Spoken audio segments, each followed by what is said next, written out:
Hi everyone. पिछले session में हमने जो जेंडर रिलेटेड इश्यूज हैं GS1 के लिए, ठीक है, इसके जो ये हमारी चीट शीट है इसको कवर कर लिया था, लेकिन मुझे सेशन अर्जेंसी की वजह से बीच में ही छोड़ना पड़ा था।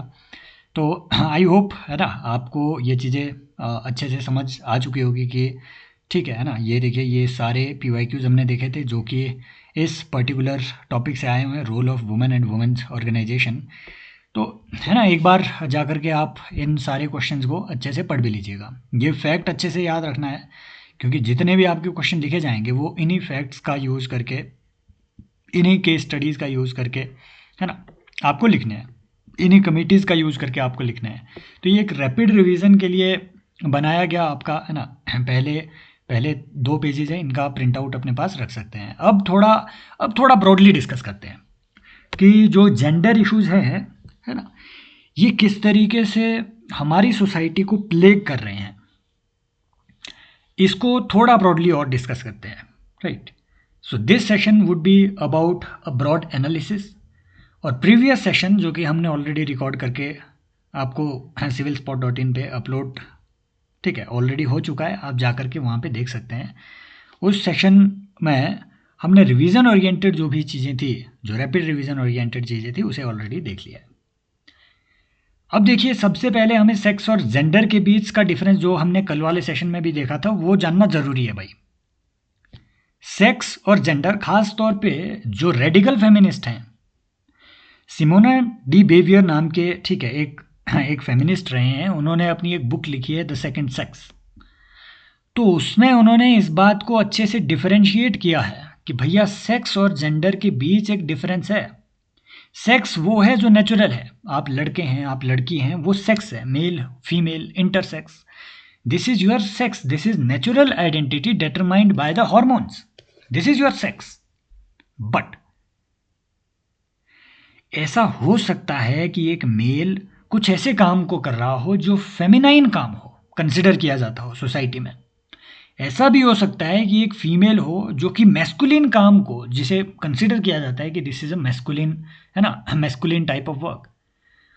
तो जो सोशियो कल्चरल कंसिडरेशंस है, सोशियो कल्चरल बायसेस हैं, वहां से आपकी जेंडर क्रिएट होता है। So gender is your socio cultural identity, whether you are masculine और फेमिनिन। कई लोगों को देखिए जो मेल हैं, मेल होने के बावजूद उन्हें मैस्कुलिन कंसिडर नहीं किया जाता है ना, उन्हें कमज़ोर का टैग दिया जाता है। ऐसे बच्चे हैं जो अगर रोएं, अब देखो अच्छा डिफरेंस ये है कि सेक्स आपका नेचुरल आइडेंटिटी, आप लड़के हो सकते हैं, आप लड़कियां हो सकती है ना। लेकिन जेंडर, जैसे वो चीज़ ना कि लड़कों को रोना नहीं चाहिए, है ना, मर्द को दर्द नहीं होता, ये आपका जेंडर है। So gender is a socio-cultural construct, an imposed construct. It relates to your performative identity. Judith Butler performative gender की बात करते हैं। इन्होंने कहा है कि भैया जेंडर जो है, अगर आपको जेंडर इश्यूज को अच्छे से डील करना है तो आपको परफॉर्मेटिव आइडेंटिटी पे काम करना पड़ेगा सोसाइटी में। आपको उनके बिहेवियर पे चेंज लाना पड़ेगा, लोगों के, है ना, इन सब चीज़ों पे काम करना पड़ेगा। सो पहले आपको ये बेसिक तो क्लियर हो कि सेक्स और जेंडर में डिफरेंस क्या है। अब देखिए, जो वुमेन मूवमेंट रहे हैं, इसका एक हिस्टोरिकल पर्सपेक्टिव लेना जरूरी है। तो ये हमने कल भी इसका थोड़ा एनालिसिस कर लिया था कि देखिए, आपको मालूम है कि अर्ली वैदिक पीरियड में, है ना, जैसे, हाँ, है ना, आपकी मैत्रेयी हो गया, गार्गी, याज्ञवल्क्य, ये तो खैर आपके जो जो वेदांतिक एरा है, उपनिषदिक एरा है, उसमें गार्गी, याज्ञवल्क्य, मैत्रेय, इनका जिक्र मिलता है। अर्ली वैदिक पीरियड में वुमेन का जो स्टेटस था वो काफ़ी हाई था। उनके पास प्रॉपर्टी राइट्स थे, उनके पास रिलीजियस डिबेट्स करने का, पार्टिसिपेशन करने का उनके पास राइट था। वो जो आपकी सभा समिति, है ना, इनमें पार्टिसिपेट वो कर पाती थी, इस तरीके के ऑर्गेनाइजेशंस में। और हमने कल ये भी देखा कि ऋग्वेद के अकॉर्डिंग आपके जितने भी यज्ञ होते हैं, यज्ञों को कंप्लीट करने के लिए आपकी अर्धांगिनी का साथ में होना जरूरी है, अदरवाइज यज्ञ भी कंप्लीट नहीं माने जाते हैं। तो ये सब चीजें ऑलरेडी इंडिया में थी। फिर लेटर वैदिक पीरियड में डिक्लाइन होना शुरू हुआ। लेटर वैदिक पीरियड में डिक्लाइन होना शुरू हुआ, क्योंकि तब तक आपका स्टेट सिस्टम इस्टेब्लिश होना शुरू हो चुका था। तब तक आपके जनपद इस्टेब्लिश होने शुरू हो चुके थे, और स्टेट सिस्टम को मैस्कुलिन लोगों ने, क्योंकि state is based on force, based on power, और पावर उस टाइम पे मेनली फाइटर्स के हाथ में थी। फाइटर्स मेल थे, मैस्कुलिन पीपल थे, तो उनका सोसाइटी में कंट्रोल बढ़ा। उन्हें वॉर्स में जाना होता था, तो पीछे महिलाओं पे इन्होंने रिस्ट्रिक्शंस लगा दी कि आपने यहाँ नहीं जाना है, वहाँ नहीं जाना है, पर्दा लगाना है, ये करना है, वो करना है। इस तरीके की जो रिस्ट्रिक्शंस आना शुरू हुआ, इसके पीछे वॉर का एक इम्पॉर्टेंट रोल है। वॉरिंग नेचर ऑफ मेन का एक इम्पॉर्टेंट रोल है। इनफैक्ट जो रेडिकल फेमिनिस्ट है ना, जैसे there is a feminist known as cut, है ना, इसके आप केट मिलेट, आप इन्हें कह सकते हैं, केट मिलेट। इन्होंने सेक्सुअल पॉलिटिक्स नाम की अपनी एक बुक लिखी थी। इसमें इन्होंने एक बहुत अच्छी बात ये कही कि भैया महिलाओं की जो जो जो बॉडी है, जो फेमिनाइन बॉडी है, ये भी मैस्कुलिन कंट्रोल की देन है ना। उन्होंने कहा कि हम ये बात कंसिडर करते हैं कि हाँ, फिजिकली वुमेन में जो स्ट्रेंथ है वो मेन से कम है, मेल से कम है, लेकिन ये भी मेल कंट्रोल की ही देन है। वो कैसे? वो ऐसे कि महिलाओं को शुरू से ही उन्हें लड़ाइयों में नहीं जाने दिया गया, उन्हें कहीं और नहीं जाने दिया गया। तो जो फीमेल्स थी उन्हें भीतर ही भीतर रखा गया, तो उनमें कमजोरी आ गई, उनमें वो ठेली गई है, वो उनमें नेचुरल नहीं है। समझ रहे हो? तो ऐसा भी एक एनालिसिस है। फिर देखिए मेडाइवल इंडिया की बात आती है, ये हमने कल ही देखा कि हाँ ठीक है, पर्दा सिस्टम, सती सिस्टम, चाइल्ड मैरिज एटसेट्रा, है ना, ये सब चीज़ें आपको मेडाइवल इंडिया में ज़्यादा देखने को मिलती है।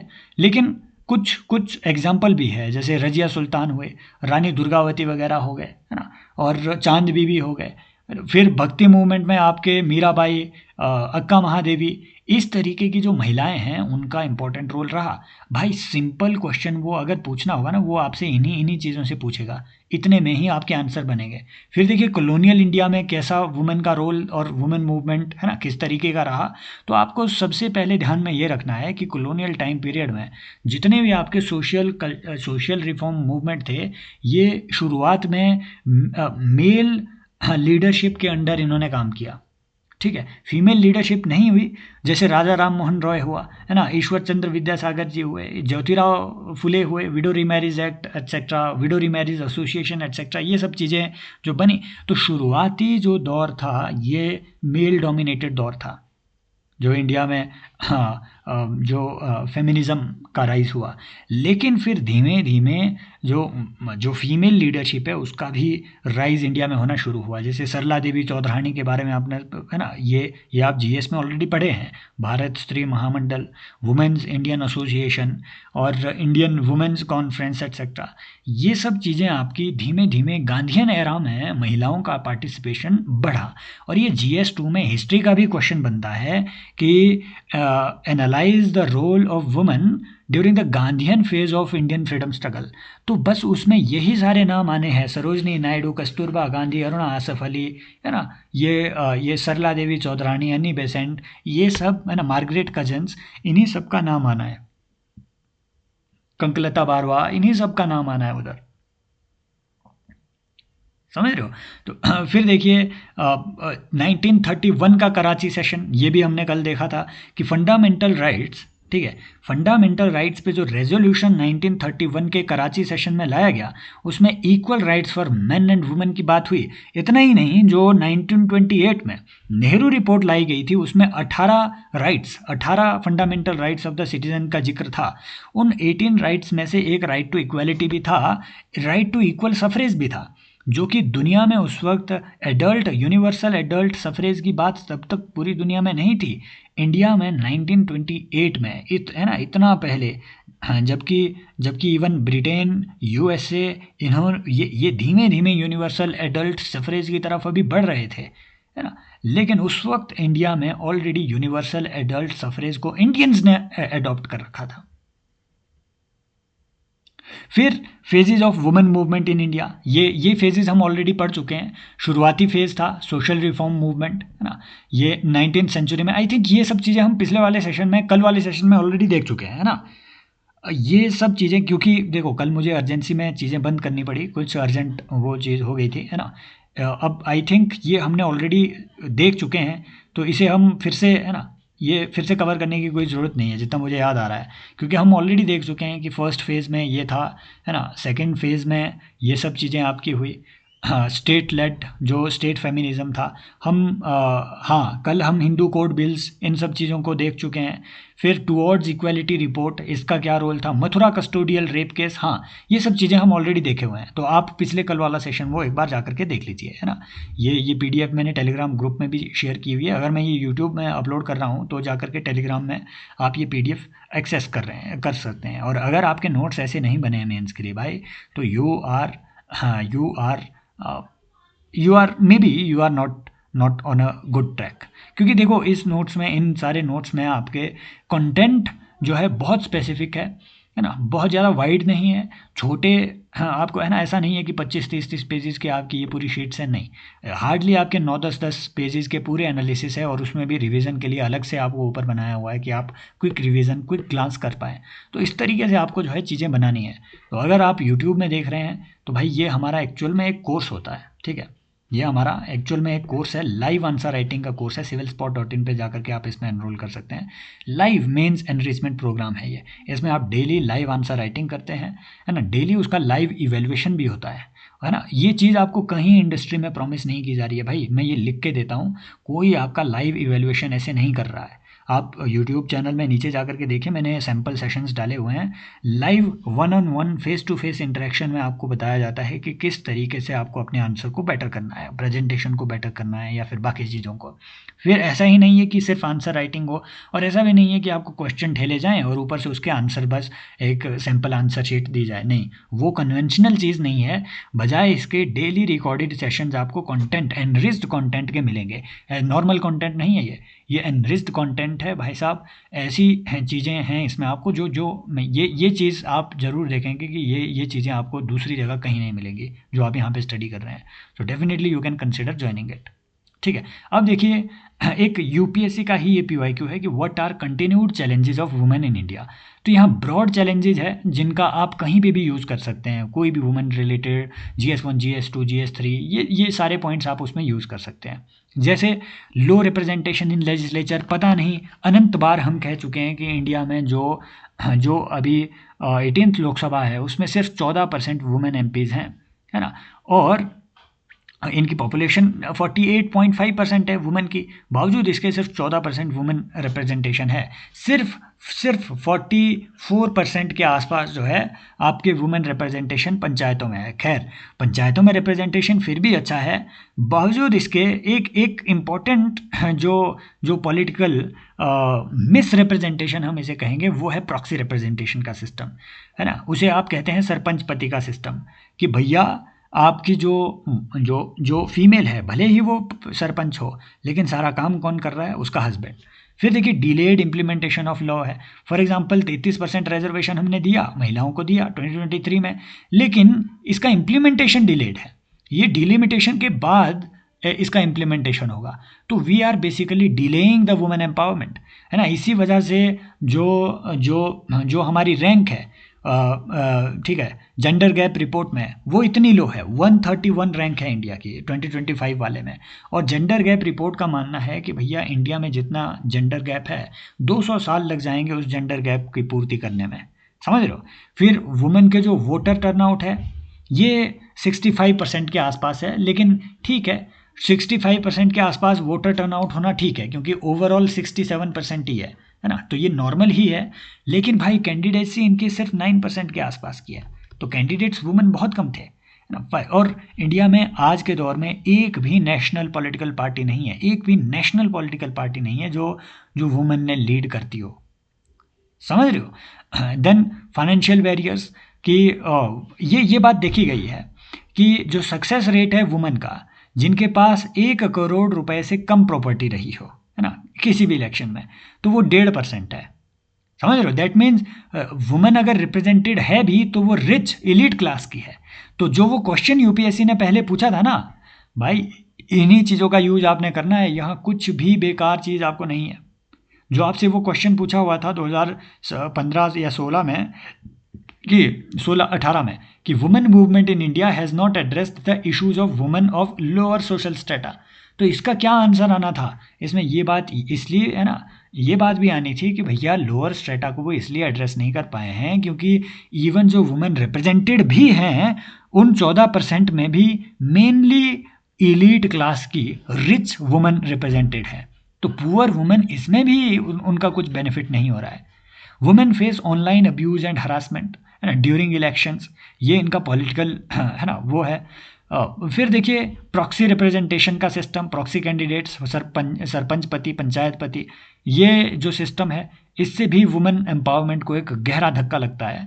फिर under representation in party leadership, decision making roles etcetera. मैंने बताया कि there is no political party, national political party in India which is led by women. समझ रहे हो?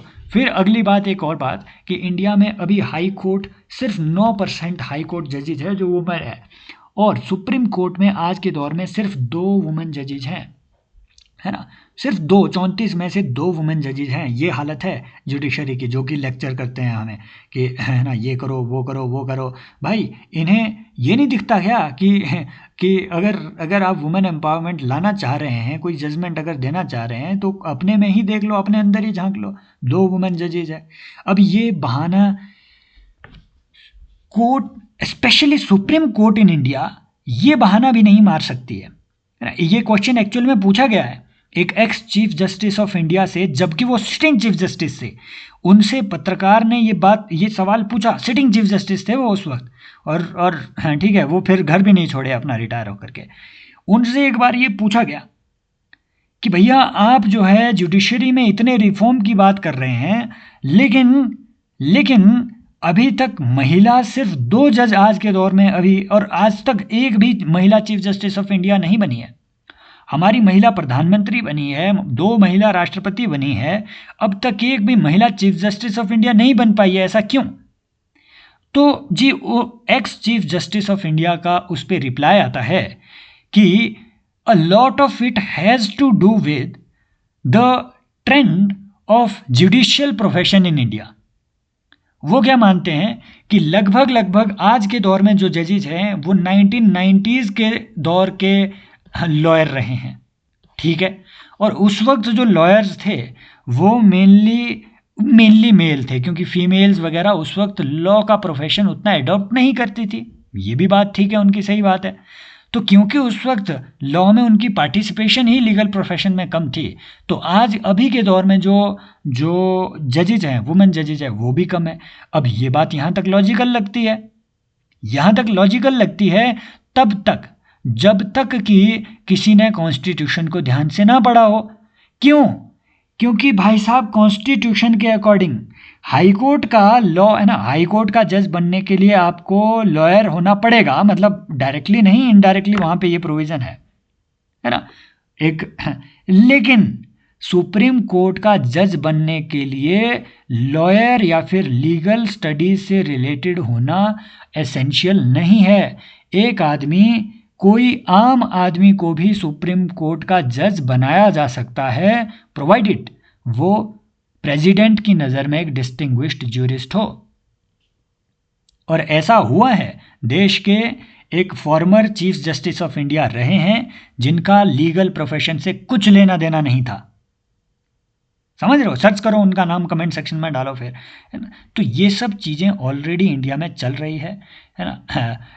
और जो फेस ऑफ इंस्टीट्यूशंस है वो मतलब आप कह सकते हैं कि कई चीज़ों पे ऐसा है कि इंस्टीट्यूशंस को उन्हीं के जवाबों में घेरा जा सकता है, राइट। तो ये इन चीज़ों पे काम करना ज़रूरी है। फिर देखिए सोशियो कल्चरल इश्यूज़ जो अभी भी महिलाएं फेस करती है। सन मेटा प्रेफरेंस, आपको मालूम है कि भैया दिल्ली जैसे शहरों में भी, दिल्ली जैसे बड़े शहरों में भी जो आपकी बर्थ रेशो है, सेक्स रेशो एट बर्थ, ये 920 है। NFHS 5 के अकॉर्डिंग इंडिया की जो sex ratio at birth general है वो 1020 है। दैट मीन्स 1000 मेल पे 1020 फीमेल पैदा हो रही है। दिल्ली जैसे बड़े शहरों में सेक्स रेशियो 920 है। समझ रहे हो? दैट मीन्स एजुकेशन का भी ऐसा नहीं है कि एकदम एजुकेशन या फिर किसी का एजुकेशन माने लिटरेसी फैलना is not a panacea for this for the social evils. आपको सेंसिटाइज करने की ज़रूरत है। हेल्थ डिस्पैरिटी एंड मोर्बिडिटी, ये एक बड़ा इशू है। फॉर एग्जांपल 57% अनीमिया बर्डन है वुमेन पे।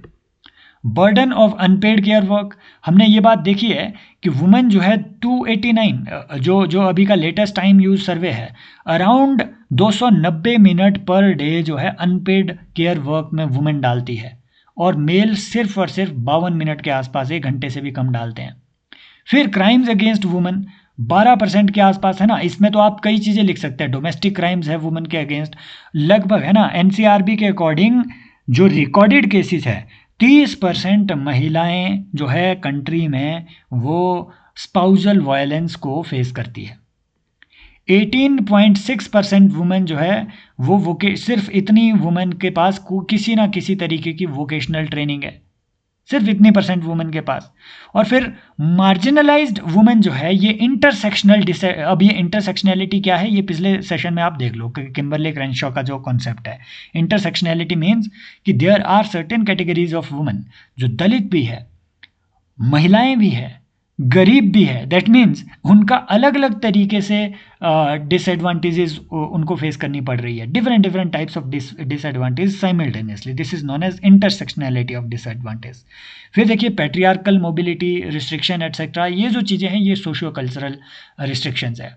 इकोनॉमिकली भी वुमेन डिसएडवांटेज्ड है, ये फैक्ट आपको ध्यान में रखने हैं। जैसे 2022-23 में जो महिलाओं का 2022-23 तक जो महिलाओं का female labour force participation rate था वो 22-23% था। हालांकि अब ये 42% तक हो गया है, लेकिन अभी भी लो है, क्योंकि टारगेट हमारा 70% है कि महिलाओं का लेबर फोर्स पार्टिसिपेशन एटलीस्ट 70% हो। अब ये जो 42% हुआ है ये भी फेमिनाइजेशन ऑफ एग्रीकल्चर की वजह से हुआ है, क्योंकि 67% ऑफ रूरल जो वर्कफोर्स है, देखो एक बात ध्यान में रखो, ये प्री में भी सवाल पूछ सकते हैं, अर्बन महिलाओं के मुकाबले रूरल महिलाओं का लेबर फोर्स पार्टिसिपेशन रेट ज़्यादा है, नंबर 1। नंबर 2, रूरल महिलाओं का टोटल जितना लेबर फोर्स पार्टिसिपेशन रेट है उसमें से 67% महिलाएं सिर्फ एग्रीकल्चर में काम कर रही है। नंबर 3, जो जितनी भी आपके महिलाएं हैं उसमें मेजॉरिटी महिलाएं, मोर देन 70% महिलाएं हैं, वो आपके लो पेड, है ना, लो पेड वर्क में काम कर रही है। वो ये डोमेस्टिक केयर वर्क में है या फिर आपके इसमें है, ठीक है। तो ये जो चीज़ें हैं ये महिलाओं की डिसएडवांटेज को बताता है। वेज गैप है इंडिया में, ILO के अकॉर्डिंग 25% कम वेजेस मिलते हैं महिलाओं को इंडिया में, ये एक इकोनॉमिक डिसएडवांटेज है। प्रीडोमिनेंस ऑफ इनफॉर्मल वर्कफोर्स, 90% जो महिलाएं हैं इंडिया में वो इनफॉर्मल सेक्टर में जुड़ी हुई है, तो उन्हें कोई EPF बेनिफिट्स नहीं मिल रहे हैं, कोई सोशल सिक्योरिटी नहीं है। और वुमेन ने मान लीजिए प्रेगनेंसी की वजह से, किसी दूसरी चीज़ों की वजह से अगर मान लीजिए एक बार जॉब को छोड़ भी दिया, तो they are less likely to reenter that job, है ना। फिर लो एसेट ऑनरशिप है, हमने पिछले कल वाले सेशन में ऑलरेडी देखा कि इंडिया में जितने टोटल एसेट्स हैं सिर्फ और सिर्फ 35%, है ना, according to rough estimates around 35% assets singly और जॉइंटली महिलाओं के द्वारा उनकी ओनरशिप है। सिर्फ 35% एसेट्स, वो भी जॉइंटली और सिंगली दोनों। सिंगली तो सिर्फ और सिर्फ 13 से 14% एसेट्स जो है वो महिलाओं की ओनरशिप के अंडर है। तो यहाँ भी जो एसेट ओनरशिप है उसमें भी उनको मेल डोमिनेशन का वो सामना करना पड़ रहा है, समझ लो। 31% जो लैंड है वो महिलाओं के द्वारा आइदर सिंगली और जॉइंटली जो है वो ओन की जा रही है। वे अहेड जो हमने ऊपर कमेटीज यहाँ पे डिस्कस करी है ना, कोई भी नीचे जो हम इशू डिस्कस करेंगे ये सब वे अहेड होंगे। JS वर्मा कमेटी की recommendation, Usha Mehra committee, Pam Rajput committee, है ना, रवांडा का मॉडल जो है, और जापान का वुमेनोमिक्स मॉडल, है ना, सेवा, पिंक रिक्शा प्रोजेक्ट एटसेट्रा, ये प्रोजेक्ट आपके वे फॉरवर्ड में आएंगे जो भी हम नीचे इश्यूज पढ़ेंगे, ठीक है। अब आते हैं इंपॉर्टेंट बात कि हमने ऊपर जुडिशरी को क्रिटिसाइज तो किया कि भैया जुडिशरी का नेगेटिव क्या है इन्फ्लुएंस है इसमें। एक जुडिशरी का भाई पॉजिटिव रोल भी रहा है वुमेन एम्पावरमेंट में, वो देखते हैं क्या रोल रहा है। अगर वो बोले कि जुडिशरी का वुमेन एम्पावरमेंट में over the period of time क्या रोल रहा है, तो सबसे पहले तो देखो, है ना, एक जो नेगेटिव रोल अगर आपको बताना है ना, सबसे पहली बात तो भाई यहीं यहीं झाड़ दो उन्हें। बोलो कि तुम लोग इतना वुमेन एम्पावरमेंट की बात कर रहे हो यार, तुमसे जजेज रिक्रूट नहीं हो रहे हैं महिलाएं। 2 महिला जजेज है आज सुप्रीम कोर्ट में, एक भी महिला चीफ जस्टिस नहीं हुआ। 9% महिलाएं हैं जो कि हाई कोर्ट की जजेज हैं, समझ रहे हो। तो पहले तो यहीं पे झाड़ दो उनको कि भाई ये तुम लोग क्या कर रहे हो ऐसे। फिर उसके बाद जब इतना झाड़ दिया फिर बोलो कि, है ना। और एक बात और कि भैया सुप्रीम कोर्ट ने ही भाई मथुरा रेप केस, अगर आपको नहीं मालूम है तो पिछले कल वाला सेशन देख लेना। हालांकि वो वेबसाइट पे चढ़ा हुआ है, मैं यहाँ पे फिर से एक्सप्लेन नहीं करने वाला हूँ उस रेप केस को। वो एक तरीके से आज भी इंडियन जुडिशरी पे एक ब्लॉट है वो डिसीजन। हाउ कैन जुडिशरी वो इस तरीके की, it was a criminal negligence on the part of judiciary और एवरी जज that whosoever was involve in that case. Mathura was a lady जो कि हाउस वर्क करती थी महाराष्ट्र में, है ना। और वहाँ पे she was a beautiful lady and जो उनके जो उनके एक रिलेटिव थे, he wanted to marry her forcibly. तो उन्होंने एक है ना, उनका रेप भी हुआ, है ना, फिजिकली उनको एक्सप्लॉइट भी किया गया। तो उनका रेप हुआ, वो एक पुलिस स्टेशन में गई अपनी बहन के साथ, और पुलिस स्टेशन में 2 पुलिस वालों ने उसके साथ रेप किया। वो ड्रंक भी थे, वो ड्यूटी में ड्रंक थे, इसका तो फुल प्रूफ था। उन्होंने शराब पी रखी थी, ड्यूटी में ड्रंक थे, 2 पुलिस वाले थे, उसका रेप किया गया, उसकी एफआईआर नहीं लिखी गई। और लोकल जजेस ने उसमें फैसला पता क्या सुनाया? फैसला ये सुनाया कि Mathura was sexually addicted and Mathura ने ही उन्हें इंसाइट किया। It was a consensual intercourse.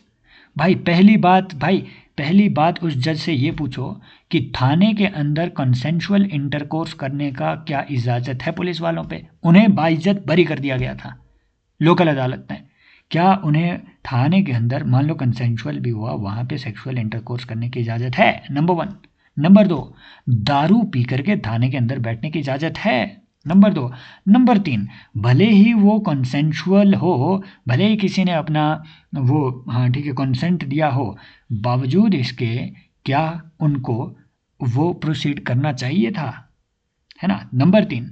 Number 4, आप, है ना, इस तरीके से जो भी वो चीज़ें हुई कि आपने एफआईआर क्यों नहीं लिखी, वो भी एक इशू था, उस पर कोई नज़र नहीं डाली गई। हाई कोर्ट ने हालांकि डिसीजन को रिवर्स किया था, हाई कोर्ट ने उन्हें पनिश किया कि, है ना, उनको सस्पेंड कर दिया और उन पे इंक्वायरी बिठाई गई दोनों पे। लेकिन फिर सुप्रीम कोर्ट में फैसला पहुंचा, सुप्रीम कोर्ट ने उन दोनों को बाइज्जत बरी कर दिया, दोनों पुलिस वालों को। फिर जाकर के जो मथुरा रेप केस जो है ज़्यादा थोड़ा फेमस हुआ, इनफेमस हुआ, और फिर जाकर के पब्लिक प्रेशर बिल्ड हुआ, उस वक्त कोर्ट पे, सुप्रीम कोर्ट पे। ये बातें इन्हें कौन बताएगा? समझ रहे हो। तो जब आपने ये इस तरीके से नेगेटिव पॉइंट बता दिए, लेकिन भाई पॉजिटिव भी है, महिलाओं का रोल पॉजिटिव भी है। विशाखा गाइडलाइन जो इशू की गई, है ना, इसी पे बेस्ड पॉश एक्ट बाद में आया, है ना। फिर Lata Singh versus state of UP, इसमें एडल्ट वुमन की जो चॉइस ऑफ मैरिज है, अब देखो इसमें भी भाई यार, इसमें भी बहुत भसड़ है। लता सिंह केस में सुप्रीम कोर्ट क्या कहता है कि भैया महिलाओं के पास अपनी चॉइस ऑफ मैरिज है, वो किसी से भी शादी कर ले, और ये ऑनर किलिंग के अगेंस्ट था बेसिकली ये आइडिया, है ना। चॉइस ऑफ मैरिज यहाँ पे उनकी बता दी कि राइट टू मैरी यहाँ से इस्टेब्लिश होता है। फिर 2016-17 में एक और केस आता है, राइट। हाँ, क्या कहते हैं उसे, अरे केस का नाम कैसे भूल सकता हूँ, ये भगवान, इतना फेमस है, मुझे भूलने की बीमारी हो गई है, brain rot is real guys, ठीक है। तो केस का नाम था, 1 मिनट यार, एस से ही है एक्चुअली, है ना। ये सुप्रीयो जजमेंट तो बात की थी, केस का नाम भी एस से ही है, एस सी वो उसका शुरू होता है, पता नहीं, 1 minute, 1 second, let me search it. उसमें एक मिनट, कि मैं उसका नाम कैसे भूल सकता हूँ। It was not Fahima Shirin, fundamental right to marry, ठीक है। तो which case, actually Supriyo Chakraborty नहीं यार, ये तो लेटेस्ट है, मैरी 2017 केस, 1 सेकेंड, 2017 केस। अरे यार सुप्रियो, ये बार बार सुप्रियो चक्रवर्ती केस बता रहा है। गूगल की प्रॉब्लम ये है, ये वही लेटेस्ट चीज़ें बताता है जो है ना, जो लेटेस्ट चल रही हो। सुप्रियो केस में तो इन्होंने उसका रिवर्सल किया था।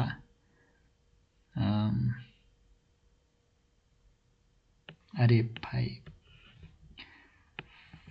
Fundamental right to marry in which case, ऐसे आ सकता है, इन विच केस, उसका नाम कैसे भूल सकता हूँ। फिर से सुप्रियो चक्रवर्ती, इसका भी Supriyo versus Union of India, हे भगवान, सुप्रियो को क्या बताएं अब।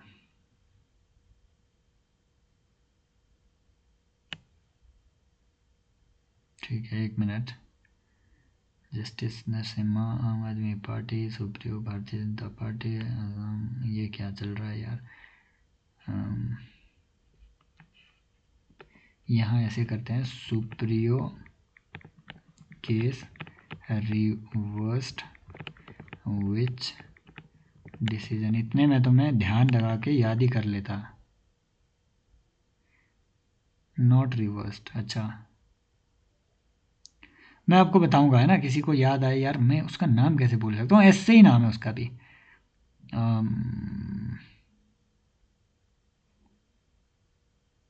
नहीं आ रहा है, ठीक है। तो सुप्रीम कोर्ट ने बोला कि you have fundamental right to marry. एकदम से 2023 में क्या होता है, 2023 में एकदम से सुप्रीम कोर्ट कहता है कि नहीं, you don't have fundamental right to marry, है ना, स्पेशली जो सेम सेक्स कपल है ना। मेरे सुप्रीम कोर्ट फिर जाकर के उनको ध्यान आता है कि नहीं, marriage is a social institution, society has to recognize it, society is providing security to the marriage, for that reason society has to recognize it.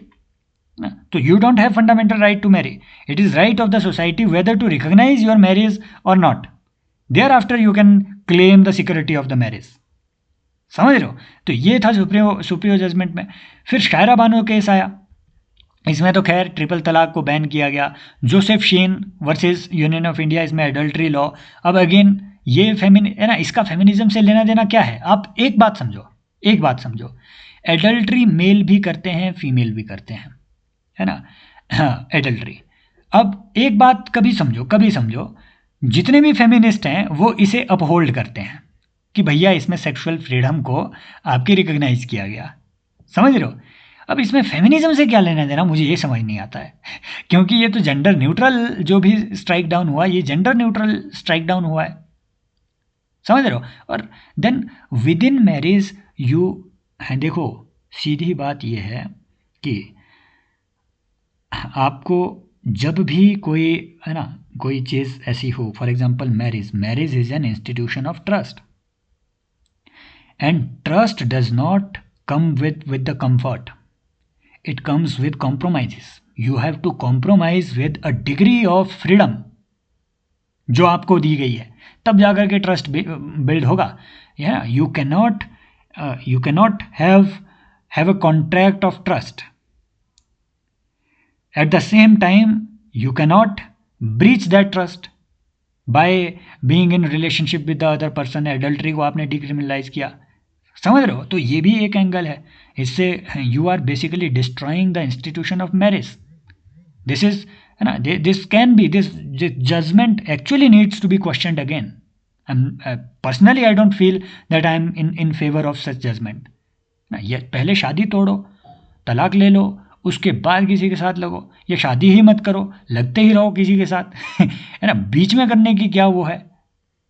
समझ रहे हो। हम भी कहाँ शादी किए हैं, या तो फ्री ही रहो, आपको कोई वो राइट नहीं है उस तरीके से वो करने की। और सुप्रीम कोर्ट ने इसे अभी रिसेंटली रिकॉग्नाइज भी किया, कुछ दिन पहले इस पर एक जजमेंट आई, है ना। एक एक औरत ने अपने ही पति के साथ उसका कुछ था, है ना, एक एक दूसरी औरत का, तो उसने उस पर क्लेम लगा दिया कि भैया मेरी जो अटेंशन, जो मेरा हक था, वो मेरे पति ने किसी और पे दिया है, तो I need compensation for this. तो सुप्रीम कोर्ट ने बोला ठीक है, adultery is not a criminal offence but we can treat it as a civil offence and yes you can get compensation from the party concerned. समझ रहे हो? तो ऐसी ऐसी चीज़ें हो रही है। फिर नवतेज सिंह जौहर केस आया सेम सेक्स रिलेशंस पे, ये तो आपको मालूम है, sexual autonomy etcetera. Navtej Singh Johar, वो जो LGBTQ केस था, Babita Puniya versus Union of India, इसमें सुप्रीम कोर्ट ने परमानेंट कमीशन वुमेन को ग्रांट किया आर्मी में। तो सुप्रीम कोर्ट का ऐसा नहीं है, अच्छा रोल भी रहा है, लेकिन ऐसा नहीं है कि भाई दूध का धुलाई रोल रहा है, नहीं। We need to question it, है ना। हाँ, इन लेजिटिमेट वेज। फिर देखिए limited impact and scope of women movement in India, कि वुमेन मूवमेंट लिमिटेड क्यों रहे हैं। अब देखो क्वेश्चन भी ऊपर यही रहा है कि भैया जो वुमेन मूवमेंट है वो लोअर स्टेट ऑफ महिलाओं तक, है ना, क्यों नहीं पहुंच पाई है। पहले देखो इलीट और अर्बन बायस है, हमने देखा कि अपर कास्ट अर्बन जो एजुकेटेड वुमेन है वो मेनली इसे लीड करते थे, तो जो रूरल दलित ट्राइबल वर्किंग क्लास वुमेन है वो अभी भी इंटरसेक्शनैलिटी का बर्डन फेस करती है। फिर मेल डोमिनेटेड रिफॉर्म एजेंडा, कि मेनली जो शुरुआती ही जो सोशल रिफॉर्मर थे वो मेल सोशल रिफॉर्मर थे, तो उन्होंने एजेंडा भी जो सेट किया वो मेल डोमिनेटेड ही रहा। समझ रहे हो? इश्यूज लाइक सती, चाइल्ड मैरिज डोमिनेटेड, इस तरीके के इश्यूज तो डोमिनेट थे, लेकिन जो स्ट्रक्चरल पैट्रियार्की है घर के अंदर, जो पर्सनल स्फीयर में पैट्रियार्की है, फॉर एग्जांपल इंडिया में आज भी मैरिटल रेप क्राइम नहीं है, it is not criminalised in India, marital rape. समझ रहे हो? तो ये भी एक इशू है। फिर फ्रेगमेंटेशन ऑफ मूवमेंट्स, कि no single united front, divided among caste class religion etcetera. तो जो भी आपके मूवमेंट रहे हैं वो फेमिनिज्म भी डिवाइडेड रहा है।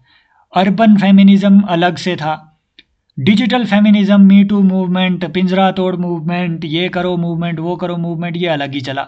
सबल्टर्न फेमिनिज्म अलग है, इको फेमिनिज्म अलग स्ट्रीम चली हुई है। So they are very very much divided. There is no, I mean there is an absence of certain degree of unity that is required for a movement to succeed. Then overpowered by nationalist agenda, कि during freedom struggle nationalism overshadowed gender equality, है ना। Anti colonialism पे हमारा main focus था, gender equality पे उतना focus नहीं रहा हमारा। दलित मूवमेंट पे ज़्यादा फोकस था, जेंडर इक्वालिटी पे उतना फोकस नहीं था। सबसे ज़्यादा बहिष्कृत भारत कौन था? वो महिलाएं जो दलित थी, उन पे अलग से कोई वो नहीं हुआ।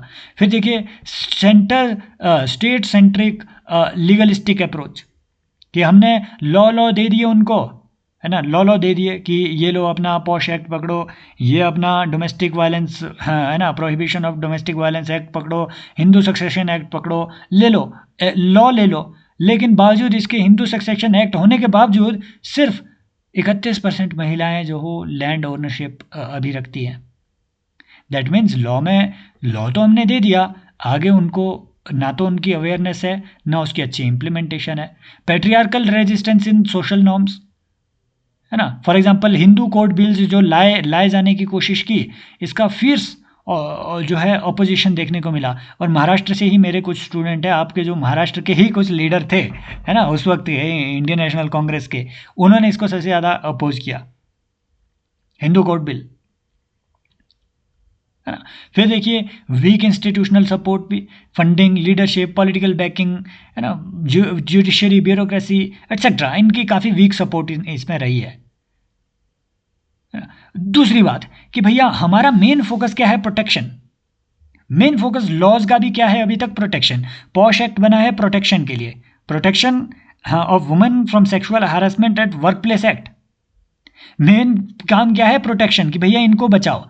इनका एम्पावरमेंट पे हमने ज़्यादा ध्यान नहीं दिया। एम्पावरमेंट कैसे होगा? स्किल से होगा। एम्पावरमेंट कैसे होगा?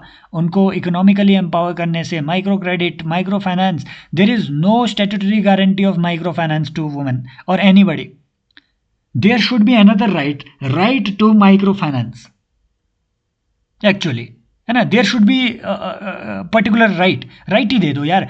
50,000 रुपए का माइक्रो फाइनेंस जिसपे कि कोई आदमी पे करना चाहे, है ना, कि मैं इंटरेस्ट देना चाहता हूँ, इसका एक फंडामेंटल राइट क्यों ना हो, मुझे ये बताओ।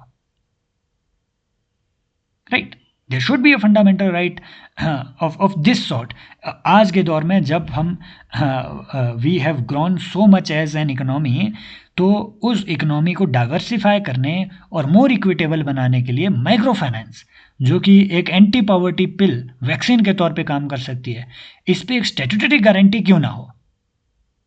We are demanding the statutory guarantee for MSP. Why not for microfinance? That will make us more empowered as a country.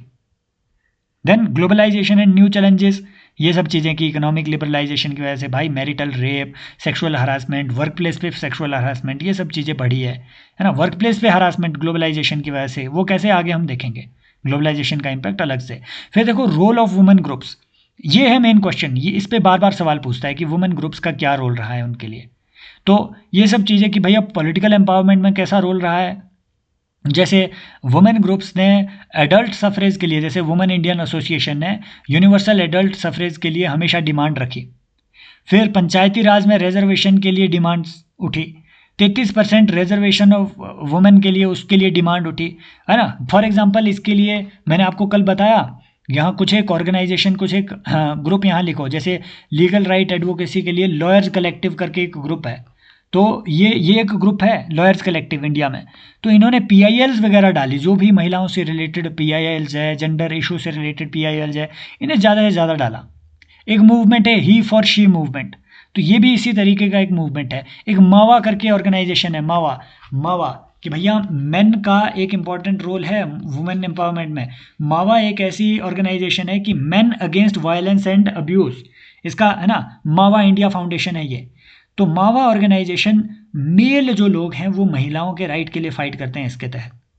तो सवाल भी एक यही पूछा हुआ था कि what is the need of male membership in the women organisation. तो उसमें ऐसी चीज़ों का आप एग्जांपल दो कि लॉयर कलेक्टिव महिलाओं और मेल्स दोनों का एक ऑर्गेनाइजेशन है, मावा, ही फॉर शी मूवमेंट, ये शो करता है कि नहीं, मेल भी जो है महिलाओं के लिए लड़ सकते हैं। फिर देखिए इकोनॉमिक एम्पावरमेंट में जैसे सेवा, है ना, सेल्फ एम्प्लॉयड वुमेन एसोसिएशन, एला भट्ट जो है, आपको फॉर एग्जांपल अगर कभी भी हाँ, इंडिया में कोऑपरेटिव मूवमेंट से रिलेटेड अगर कुछ एग्जांपल देने हो, तो ना सिर्फ आप वर्गीस कुरियन का एग्जांपल लिखेंगे, आप एला भट्ट का भी एग्जांपल लिखेंगे। वर्गीस कुरियन ने दुग्ध क्रांति लाई, लेकिन एला भट्ट ने सेवा इसको शुरू करके, सेल्फ एम्प्लॉयड वुमेन एसोसिएशन शुरू करके, भाई इन्होंने 15 लाख से ज़्यादा जो महिलाएं हैं इनको ऑर्गेनाइज करवाया, ऑर्गेनाइज्ड सेक्टर में लाया इनको, है ना, ऑर्गेनाइज किया। तो ये एक बड़ी अचीवमेंट है। फिर सेल्फ हेल्प ग्रुप का एक इम्पॉर्टेंट रोल रहा है ना। मोर देन 7.5 करोड़ जो रूरल वुमेन है, और स्पेशली सेल्फ हेल्प ग्रुप की अच्छी बात यह है 87% जो सेल्फ हेल्प ग्रुप है इंडिया में, ये वुमेन के सेल्फ हेल्प ग्रुप है, वुमेन एसएचजीज हैं। फिर इनको माइक्रो क्रेडिट भी मिल रहा है, self help group SHG bank linkage programme के तहत, नाबार्ड के इसके तहत माइक्रो क्रेडिट भी इन्हें मिल रहा है। National rural livelihood mission, Kudumbashree Kerala etcetera, इन सब चीज़ों का आपने एग्जाम्पल वहाँ देना है। सोशल रिफॉर्म में तो आपको मालूम ही है ना, हमने देखा शुरुआत से ब्रह्म समाज हो गए, आर्य समाज हो गए, भारत स्त्री महामंडल, वुमेन स्टडी सेंटर एटसेट्रा, इनका सोशल रिफॉर्म में हमेशा से योगदान रहा है। फिर campaign against violence, for example हमने देखा मथुरा रेप केस, भाई ये एक क्रिमिनल नेग्लिजेंस थी on the part of judiciary itself, है ना। हाँ, दे फॉरगॉट देयर जुडिशियल ड्यूटीज़, और वो जरूर किसी तरीके के इन्फ्लुएंस में या नेग्लिजेंस में आए थे। तो इस पे रेजिस्टेंस हुआ। रेजिस्टेंस की वजह से 1983 में रेप लॉज में रिफॉर्म हुए थे।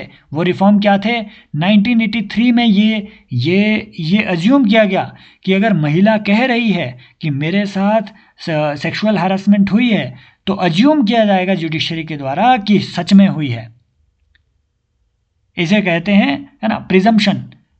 हाँ, कि ये प्रिज्यूम कर दिया जाएगा कि महिला सच में कह रही है, और मेल पे ये बर्डन होगा, बर्डन ऑफ प्रूफ, ये उन्हें ये प्रूव करना कि नो शी इज़ लाइंग।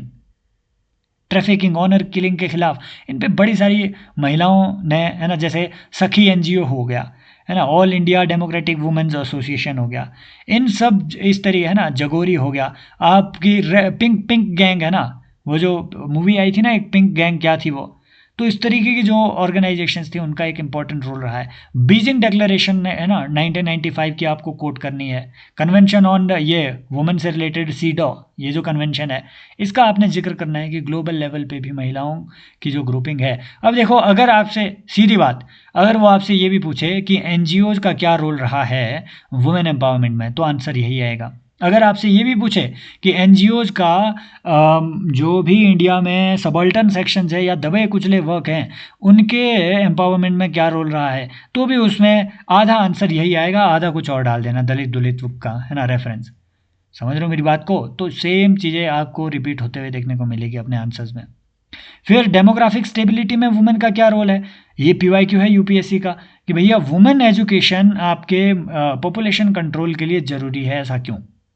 तो इसमें आपको बताना है, सबसे पहले जब भी वुमेन और डेमोग्राफिक स्टेबिलिटी से लिंक्ड अगर फिर से कोई क्वेश्चन रिपीट हो तो आपको शाह कमेटी का जिक्र करना है। शाह कमेटी 1994 में पॉपुलेशन पे बनाई गई थी। तो इन्होंने बताया कि अगर फैमिली प्लानिंग को हमने सक्सेसफुल बनाना है तो हमें वुमेन की एजुकेशन, वुमेन का एम्पावरमेंट करना पड़ेगा। फिर high level committee on status of women ये अलग से बनाई गई। इसमें भी बताया गया कि जो वुमेन की रिप्रोडक्टिव राइट्स हैं, मैटरनल हेल्थ है, स्किल डेवलपमेंट है, इसका डायरेक्ट लेना देना है आपके डेमोग्राफिक स्टेबिलिटी से। वो कैसे? इसके लिए रीजंस आप ऐसे देंगे। फॉर एग्जांपल, फर्टिलिटी रेगुलेशन में, पॉपुलेशन कंट्रोल में, नेशनल फैमिली हेल्थ सर्वे ने क्या पाया कि जो टोटल फर्टिलिटी रेट है इंडिया का, टीएफआर, ये रिप्लेसमेंट लेवल से भी कम आ गया है 2.0 में। अब उन्होंने इसका लिंक किस चीज़ से इस्टेब्लिश किया? फीमेल अवेयरनेस और लिटरेसी से। फीमेल लिटरेसी इंडिया में 74% हो गई है, समझ रहे हो? 74%, ये 67% थी 2011 में, है ना। तो ये जो फीमेल लिटरेसी बढ़ी है, इसी की बदौलत NFHS 5 के अकॉर्डिंग, इसी के बदौलत हम रिप्लेसमेंट लेवल से भी नीचे आ पाए हैं, है ना, पॉपुलेशन कंट्रोल के उसमें। तो महिलाओं के अवेयरनेस का बड़ा रोल है, उनकी कंट्रासेप्टिव की अवेयरनेस होना, ये सब चीज़ों का बड़ा रोल रहता है।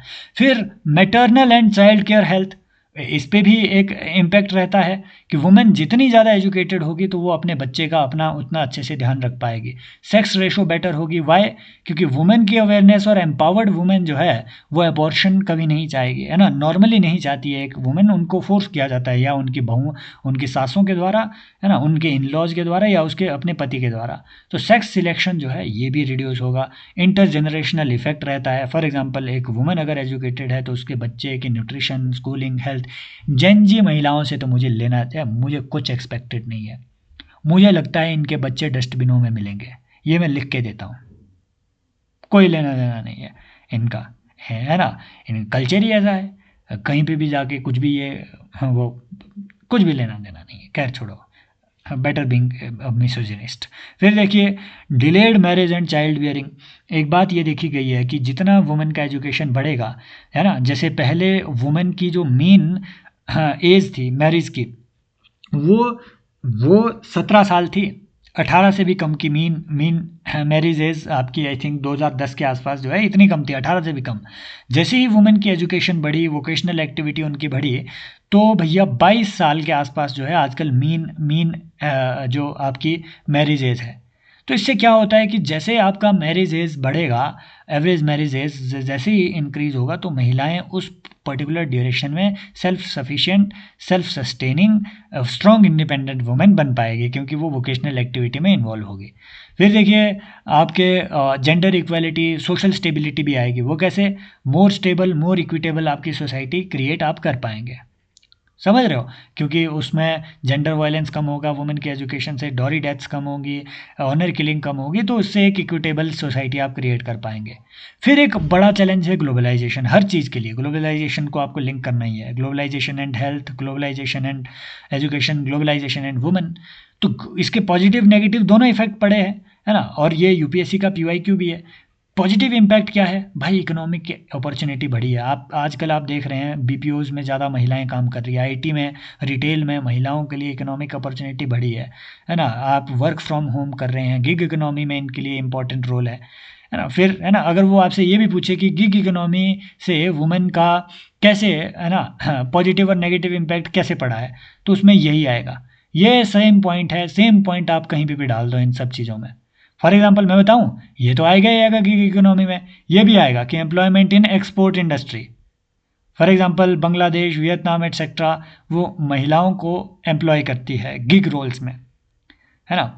फिर देखिए राइज इन वुमेन एंटरप्रेन्योर्स, जैसे वुमेन स्टार्टअप अमेजोन में, एटसी में, इसमें सेल कर रहे हैं कुछ भी चीज़ें, तो ये भी गिग इकोनॉमी का ही पार्ट है, ये ग्लोबलाइजेशन का पार्ट है।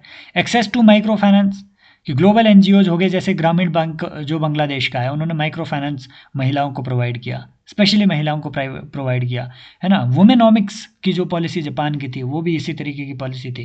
इन्फॉर्मेशन एंड अवेयरनेस उनकी बढ़ी है, तो इससे डेफिनेटली उनका इंटरनेशनल एक्सपोजर बढ़ा है। एजुकेशन और स्किल डेवलपमेंट बढ़ी है। स्टेम में जो महिलाओं का रोल है ये बढ़ा है, जैसे 42% जो है स्टेम ग्रेजुएट्स महिलाएं हैं इंडिया में। और ट्रांस नेशनल फेमिनिज्म, ये भी बढ़ा है, क्रॉस बॉर्डर, है ना। फॉर एग्जांपल आप मी टू का एग्जांपल देंगे, it was an example of transnational feminism, है ना। Digital feminism, better work culture, है ना। फॉर एग्जांपल मैटरनिटी लीव अब उन्हें मिलती है मैटरनिटी बेनिफिट एक्ट के तहत, पॉश एक्ट के तहत उनको, हाँ, है ना, अच्छे वो, है ना, सिक्योरिटी मिलती है वर्क प्लेस में। लीगल रिफॉर्म है, फिर एसडीजी वगैरह हो गया, सीडो वगैरह, इस तरीके की जो कन्वेंशन है। और changing social norms, diverse women working, है ना, कास्ट मैरिज एटसेट्रा, ये सब चीज़ें, ये चेंजिंग सोशल नॉर्म्स है कुछ, तो आपको इन चीज़ों पे लिंक करना है। फिर नेगेटिव इम्पैक्ट भी है भैया, लेबर इंटेंसिव जॉब में, जब जैसे अगर आपको गिग इकोनॉमी को कभी भी अगर आपको क्रिटिसाइज करना है, तो गिग इकोनॉमी का एक बड़ा नेगेटिव पॉइंट ये है कि कोई भी सोशल सिक्योरिटी उन्हें नहीं मिलती है। Gig economy is highly informal in nature, है ना। तो आप उन्हें एक टेम्परेरी एम्प्लॉय में कन्वर्ट कर रहे हैं। तो women in special economic zone, garment factory etcetera, इनको बहुत पुअर वेजेस मिलते हैं, बहुत कम वेजेस मिलते हैं। इनफॉर्मलाइजेशन ऑफ वर्क, मैंने बताया गिग इकोनॉमी का भी यही है कि कॉन्ट्रैक्चुअल नेचर है, इनफॉर्मल है, कोई रिकॉर्ड नहीं है, कोई आपको सोशल सिक्योरिटी नहीं है, इनइक्वालिटी बहुत वाइडन हो रही है। वो क्यों? अर्बन एजुकेटेड वुमेन और रूरल जो वुमेन है, अर्बन एजुकेटेड वुमेन आईटी में काम कर रही है, अच्छी जगह काम कर रही है, कई काम कर भी नहीं रही है। और जो रूरल पुअर वुमेन है भाई, उनका फेमिनाइजेशन ऑफ एग्रीकल्चर है। तो आप इसको एरो बना करके इस तरीके से शो कर सकते हैं कि भैया इस तरीके से इनइक्वालिटी बढ़ रही है वुमेन के अंदर ही। तो एक हिट्रोजेनस ग्रुप जो है वो बन रहा है। कल्चरल होमोजेनाइजेशन के फियर्स है, for example body image pressures, there is something known as there is something known as हाँ, योर बॉडी डिस्मॉर्फिक डिसऑर्डर। ये एक ऐसा डिसऑर्डर होता है जो, है ना, जैसे एडीएसडी है ना, अटेंशन डेफिसिट, वो क्या, कौन सा वो सिंड्रोम है ये, एडीएसडी। तो ये जो डिसऑर्डर है अटेंशन डेफिसिट का डिसऑर्डर, सेम ऐसा ही एक बॉडी डिस्मॉर्फिक डिसऑर्डर है। ये बॉडी डिस्मॉर्फिया कैसे होता है, जैसे आप सोशल मीडिया में जितना ज़्यादा किसी मॉडल को, स्टार को, इनको देखते हैं, तो आप में एक फियर क्रिएट होने लगता है कि यार मेरी बॉडी क्या इतनी अच्छी है या नहीं है।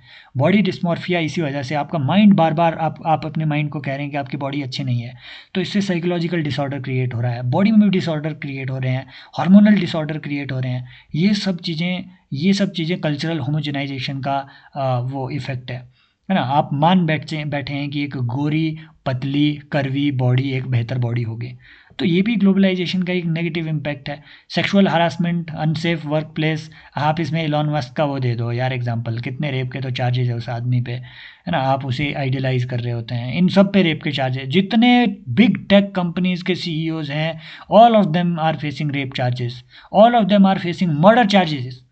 देर is a big AI company जिसने कि जिसके सीईओ का भी बयान आया, एक इंडियन, मैं कंपनी का नाम नहीं लूँगा क्योंकि मैं भी उसका यूज़ करता हूँ, लेकिन एक इंडियन है, एक इंडियन रिसर्चर था उनके पास, एआई रिसर्चर, वो संदिग्ध हालत में मरा हुआ पड़ा मिला।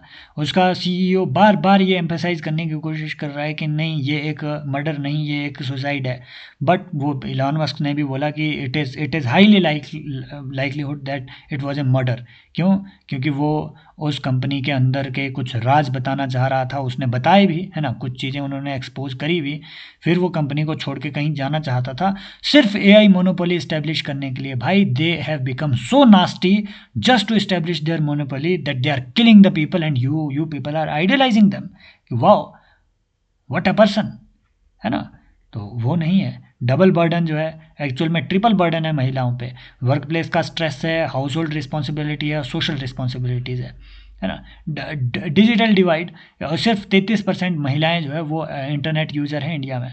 कॉमोडिफिकेशन ऑफ वुमेन, ये क्या होता है कॉमोडिफिकेशन, कि महिलाओं को एक ऑब्जेक्ट ऑफ कंज्यूमरिज्म, महिलाएं खुद को कॉमोडिफाई कर रही हैं भाई, महिलाएं खुद को कम्युनिफाई कर रही है सोशल मीडिया में। आप देखिए ना, कोई भी आकर के नीचे कमेंट कर दो नीचे, है ना, आकर के महिलाएं, हाँ, ये खुद को कॉमोडिफाई कर रही हैं सोशल मीडिया। जो फीमेल इन्फ्लुएंसर्स है, even male influencers, they are now commodifying themselves, है ना, अपनी बॉडी को वो सेल कर रहे हैं वहाँ पे।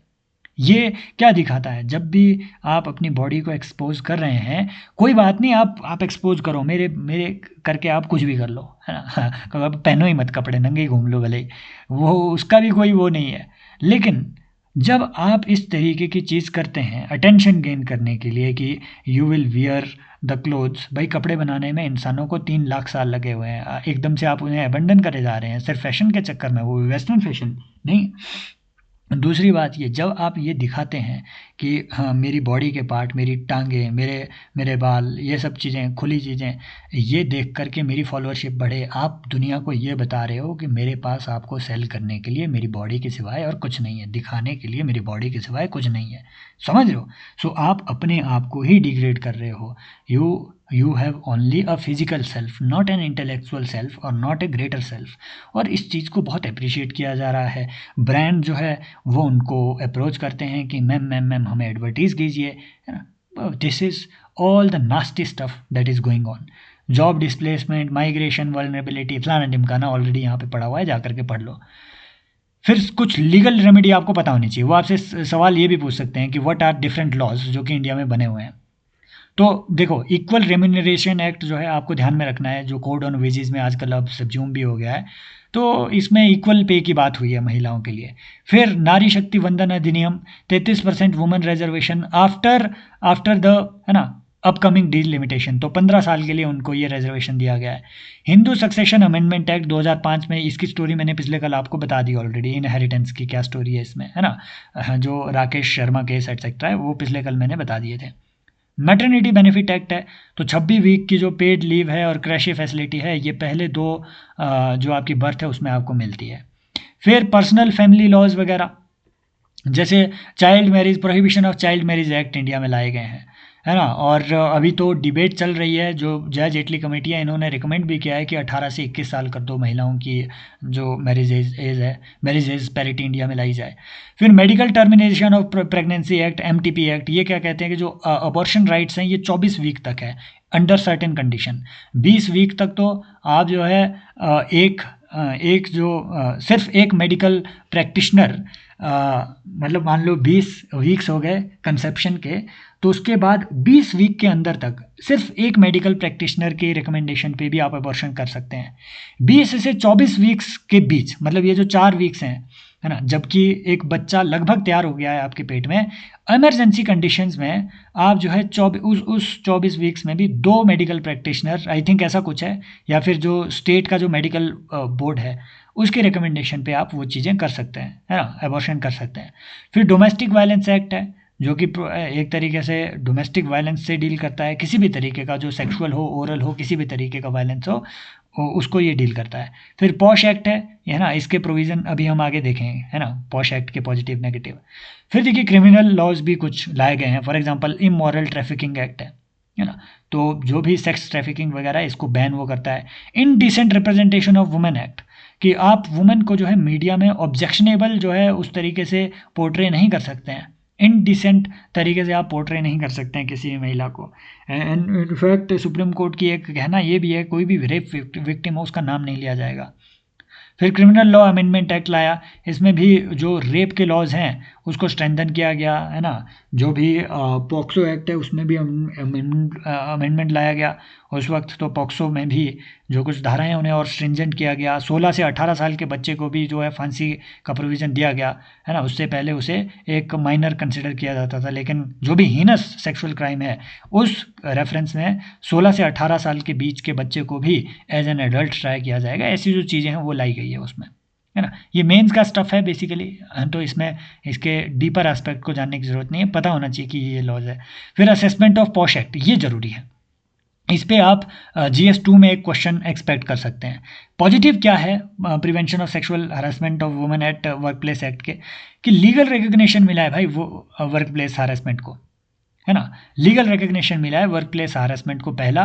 दूसरा, विशाखा गाइडलाइन को इसके तहत कोडिफाई किया गया है। पहले वो एक ब्रॉड गाइडलाइन थी, सुप्रीम कोर्ट की गाइडलाइन थी, लेकिन उन्हीं गाइडलाइंस को ब्रॉडली इसमें कोडिफाई किया गया।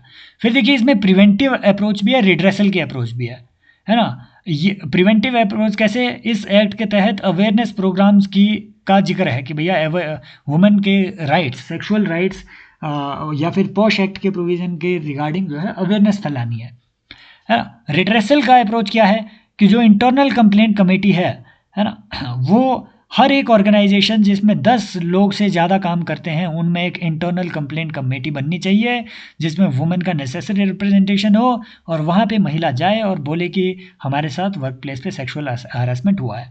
और जहाँ भी इंटरनल कंप्लेंट कमेटी नहीं है वहाँ डिस्ट्रिक्ट कंप्लेंट कमेटी जो है कॉन्स्टिट्यूट की जाएगी under the aegis of district magistrate, और वहाँ पे जाकर के महिलाएं जो है फिर कंप्लेंट कर सकती है। फिर वाइड कवरेज भी है, प्राइवेट सेक्टर, NGO, गवर्नमेंट, सब पे जो है ये लागू होता है, ये इसका पॉजिटिव पॉइंट है। Gender justice, work place equity, ये सब चीज़ें आर्टिकल 14-15 इनको ये स्ट्रेंथन करता है। ये इन सब चीज़ों को आप जो है यहाँ लिंक कर सकते हैं।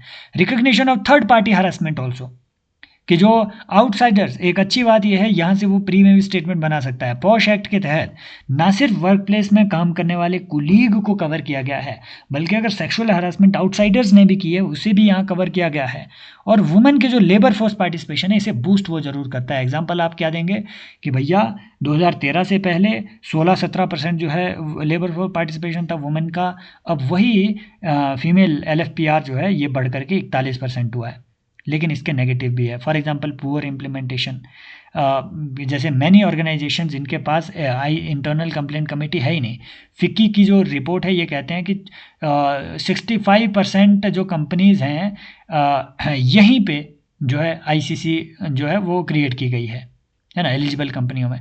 फिर वीक अवेयरनेस है, महिलाओं में अवेयरनेस ही नहीं है। इनफॉर्मल सेक्टर एक्सक्लूडेड है, मेजॉरिटी महिलाएं कहाँ काम कर रही है, एग्रीकल्चर में काम कर रही है, वो डोमेस्टिक हेल्प में काम कर रही है, वो सेक्टर सारे एक्सक्लूडेड है, वो इंक्लूडेड ही नहीं है। इंडिपेंडेंस की कमी है, क्योंकि जो इंटरनल कंप्लेंट कमेटी के मेंबर है वो सेम ऑर्गेनाइजेशन, सेम कंपनी के भी मेंबर हैं, तो उनकी मेन ज़्यादा एलिजियंस होती है कंपनी के CEO, कंपनी के मैनेजर के लिए, बजाय इसके कि वो उस महिला का कंसर्न सुने, क्योंकि उन्हें प्रमोशन भी चाहिए।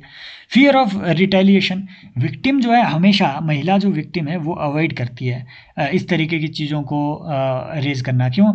नंबर 1, स्टिग्मा की वजह से सोसाइटी में उनके खिलाफ स्टिग्मा हो जाए, उनका अपने हस्बैंड हो सकता है उसके साथ उनके इशू हो जाए, जॉब लॉस हो जाए, कई चीज़ें, विक्टिम ब्लेमिंग वगैरह हो जाए, अपनी फ्रीडम का लॉस होना, है ना। तो इन सब चीज़ों को वो अवॉइड ही करती है और वो एक्सप्लॉइटेशन को सहती रहती है ना। अब बहुत सारी चीज़ें इसमें बहुत वॉलेंट्री भी हो गई है ना, आप देखेंगे। अब मुझे ये लगता है कि काफ़ी सारी चीज़ें कन्फ्यूजन में है भाई, यही पता नहीं चल रहा है कौन एक्सप्लॉइट हो रहा है, कौन एक्सप्लॉइट कर रहा है, कौन एक्सप्लॉइट खुद को इंटेंशनली करवा रहा है, यही नहीं पता चल रहा है। डिलेड जस्टिस, ICC की इंक्वायरीज महीनों तक चलती है। जेंडर न्यूट्रलिटी डिबेट, कि लॉ जो है वुमेन सेंट्रिक है ना। LGBTQ को भी हो सकता है सेक्सुअल हरासमेंट हो, मेल का इतना सेक्सुअल हरासमेंट होता है फीमेल बॉसेस के द्वारा, है ना। हाँ, तो आप जाइए, है ना, स्पेशली आर्मी का बारे में, वो किसी आर्मी के सिपाही से पूछिएगा कि भैया आपका सेक्सुअल हरासमेंट भले ही ना हो, लेकिन किसी एक मेल सिपाही से पूछिएगा कि जो फौजी मैडमें हैं, है ना, उनके साथ आपकी कैसे इंटरेक्शन रहती है। अगर आप सिपाही को जानते हो, उस लेवल पे अगर जानते हो तो पूछिएगा, एक बार पूछिएगा, है ना, आपको उसका आंसर पता खुद चल जाएगा। डेटा गैप्स एटसेट्रा, ये सब चीज़ें हैं। जस्टिस वर्मा कमेटी की कुछ रिकमेंडेशन थी, कुछ स्पेसिफिक रिकमेंडेशन आपको पॉश एक्ट के बारे में ध्यान में रखनी है। वो ये कि सारी वुमेन वर्कर को इसमें इंक्लूड करो, ऑर्गेनाइज्ड, अनऑर्गेनाइज्ड, डोमेस्टिक, इनफॉर्मल, हर तरीके की, एग्रीकल्चरल, सबको। दूसरी इनकी रिकमेंडेशन थी कि इंडिपेंडेंट कंप्लेंट कमेटी बनाई जाए, है ना, ऐसी नहीं कि जो ऑर्गेनाइजेशन का ही पार्ट हो, नहीं, इंडिपेंडेंट कंप्लेंट कमेटियाँ बनाई जाए बड़ी ऑर्गेनाइजेशंस में, जिसमें आउटसाइडर्स इन्वॉल्व हो। फिर जेंडर सेंसिटाइजेशन और अवेयरनेस प्रोग्राम्स लगाए जाएं वर्क प्लेसेस पे, जो कि मैंडेटेड है भी पॉश एक्ट के तहत।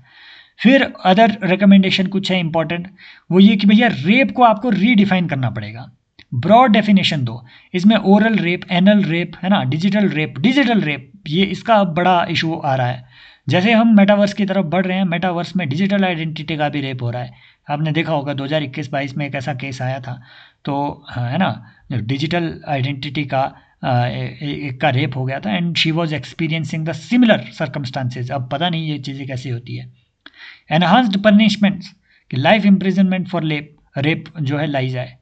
फिर मैरिटल रेप को रिकॉग्नाइज किया जाए क्रिमिनल ऑफेंस के तौर पे, ये भी इन्होंने, है ना, ये भी एक चीज़ है। मैरिटल रेप पे अलग से सवाल पूछ सकते हैं आपसे, तो आपने लिखना है justice J S Verma committee ने रिकमेंड किया है कि मैरिटल रेप को रिकॉग्नाइज करो, जो अभी तक रिकॉग्नाइज नहीं हुआ है एज ए क्राइम।